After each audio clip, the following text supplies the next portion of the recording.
President Biden's foreign policy is getting stranger and more dangerous. Hello, I'm Steve Forbes, and this is What's Ahead, where you get the insights you need to better navigate these turbulent times. One underappreciated reason for financial market turbulence is that the world situation is heading in a bad direction. This unraveling means a more ominous future, which obviously is not good for the economy and stocks.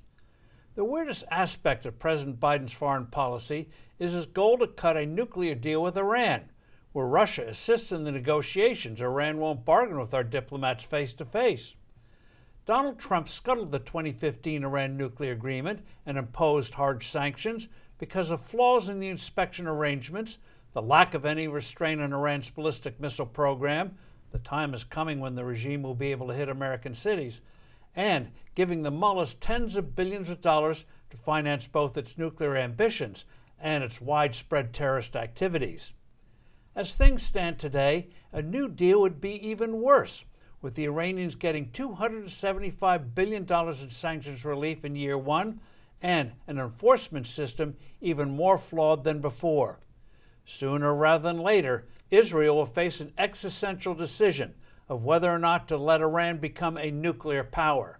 A serious war is probable, and so far, President Biden appears clueless here. The immediate horror, which will have deadly consequences now and in the future, is what's unfolding in Ukraine. After being beaten in the West, the Russians turned east, where the terrain and short supply lines played to their overwhelming superiority in tanks and artillery. This was known weeks ago. Yet Biden dithers on supplying Ukrainian forces with desperately needed equipment, including fighter aircraft.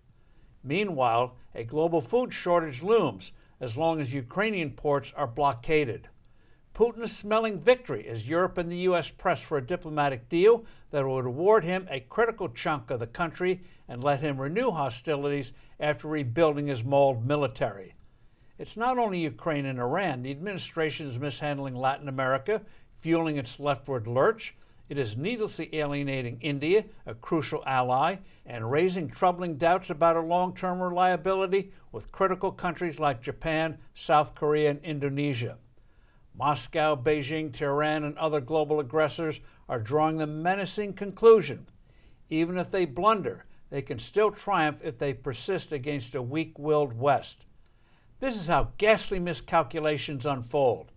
Biden feeds into such a murderous misjudgment with how he botched the Afghan withdrawal, his blowing hot and cold concerning Ukraine, his gutting the Navy's strength while China rapidly grows its fleet, as well as his refusal to properly finance a needed military buildup.